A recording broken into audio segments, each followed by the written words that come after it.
here and I'm staying true to my commitment. This morning we're talking about you are not responsible. You are not responsible for people's emotional maturity. You're not responsible for people's emotional maturity. And I'm going to use my tablet here to get in quickly and get out because I have to get to work. Okay. Um, some of us are tired, and it's not because we work too much, it's because we carry people emotionally. And I'm going to say that again. Some of us are tired, and it's not because we work too much. It's because we carry people emotionally. You adjust to everyone instead of yourself.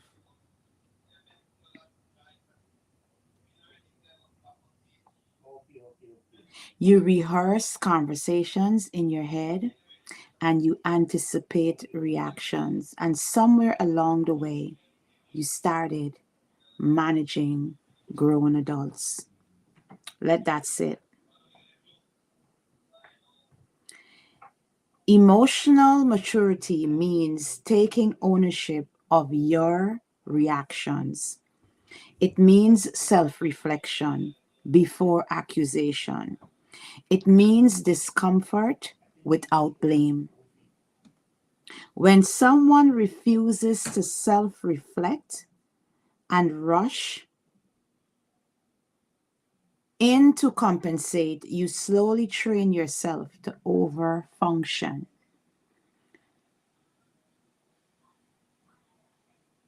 And here's why I say that. Women, especially, are conditioned to keep the peace. Women are especially conditioned to decode moods. Women are conditioned to repair tension and absorb emotional fallout without attacking men, but keeping it balanced. You can be compassionate without feeling responsible. I'm going to say that again. You can be compassionate without feeling responsible. Good morning, good morning, good morning, good morning. Why do you feel obligated to fix how they feel? What happens if you stop explaining or over explaining? Are you afraid of being misunderstood? This is where you ask yourself these questions this morning and set practical boundaries. So, do you guys agree with what I'm saying so far? Talk to me in the comment section.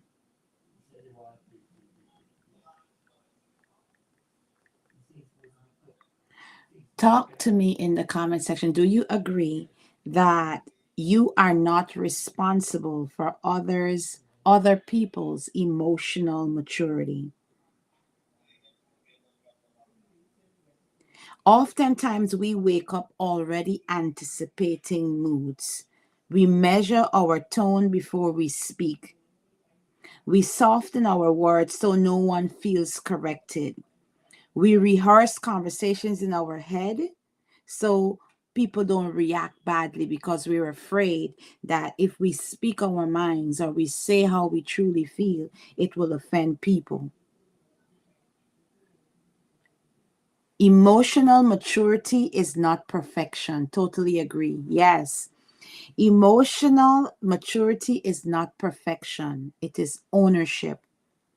It is the ability to say, I feel triggered. Let me examine why. It is the ability to pause before accusing. It is the willingness to sit with discomfort without turning it into someone's else's fault.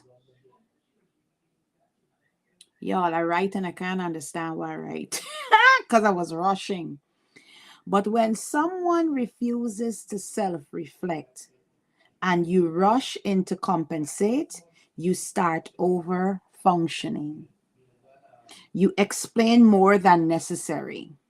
You apologize for things that are not wrong. And that often, I don't know if you guys have ever experienced that, but have you ever experienced knowing that what you're saying or expressing is the right thing, but because you don't want to offend the person or you're protecting that person's emotion, you tend to dilute what you want to say because you don't want to start over functioning. You start apologizing for things that are not wrong and you absorb tension that does not belong to you. And because you're capable, you become the emotional manager in every room. Especially as women, many of us were taught to keep the peace at any cost. Decode moods. Many of us were taught to decode moods, repair conflicts. Many of us anticipate disappointments and stabilize the room. Food for thought is like you were speaking to me this morning. I am speaking to myself too. So I don't know. Like I woke up this morning and it came into my spirit. So let's decode it because a lot of times, Sharon, we carry people's emotions and we carry people's burden. Things that we're not supposed to carry, we carry. You can be compassionate without being responsible. But I want to remind us, you and I, that you can be compassionate without being responsible.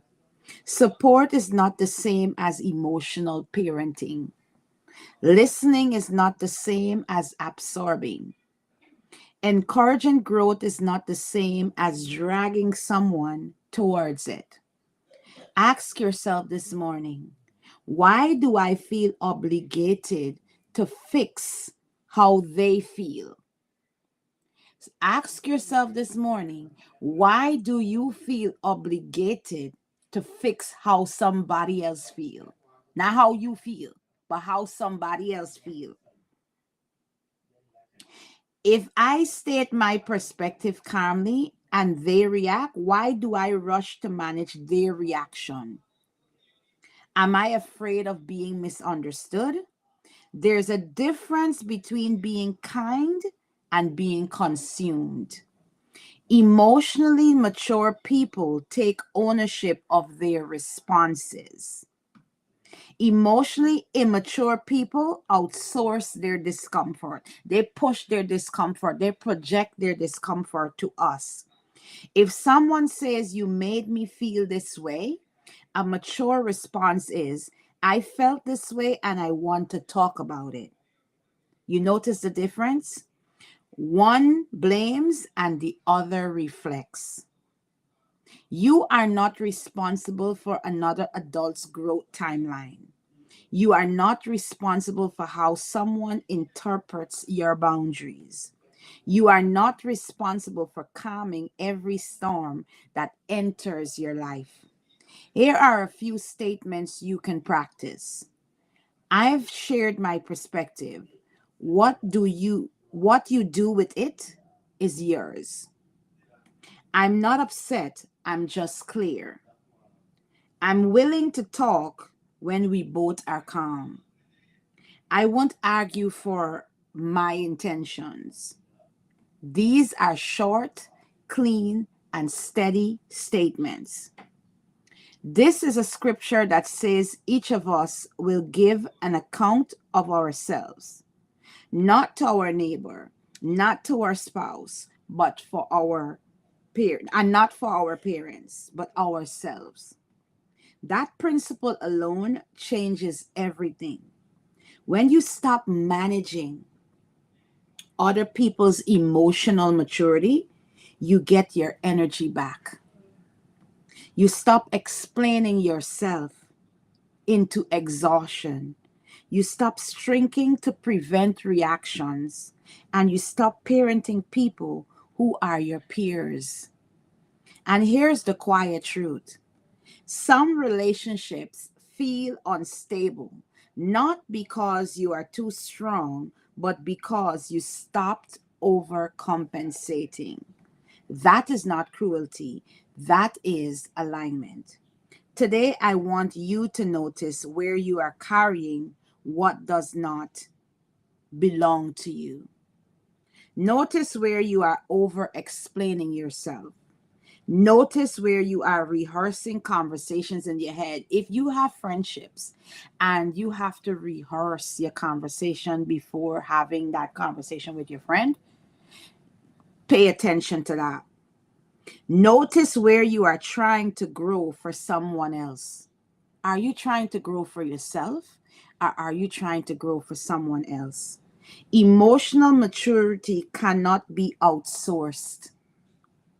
If someone refuses to grow, you cannot grow for them. And this morning, you are allowed to release what is not yours.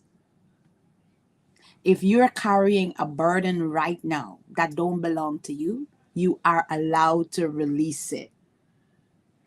Not with anger. Release it calmly. Release it with pride. Just release it without pride. Just with clarity. Have a steady day. So I want to leave you guys with this.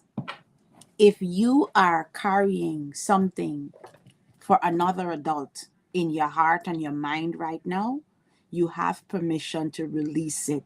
Because a lot of times, the stress that we carry does not belong to us, it belongs to somebody else. But we just take it up for whatever reason. We take it up because we want to carry people's burdens. And I want to encourage you today. If you are carrying something that does not belong to you, this is your cue to release it. Let it go. It doesn't belong to you.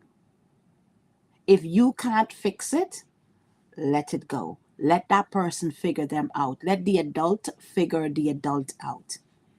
That was something I had to learn to master with even having adult children. I have two adult children, and sometimes my kids do things that I despise.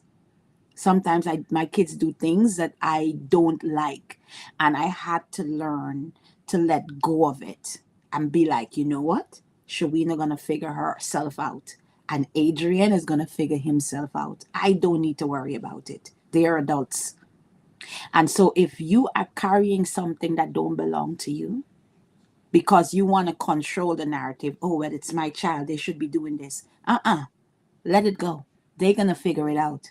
All you need to do is put it in God in prayer and let it go. And that's today's word. Put it in prayer and let it go. You guys have a wonderful day. You're welcome, Sharon. You guys have a wonderful day. I hope this was a blessing to you as it was a blessing to me. See you tomorrow morning.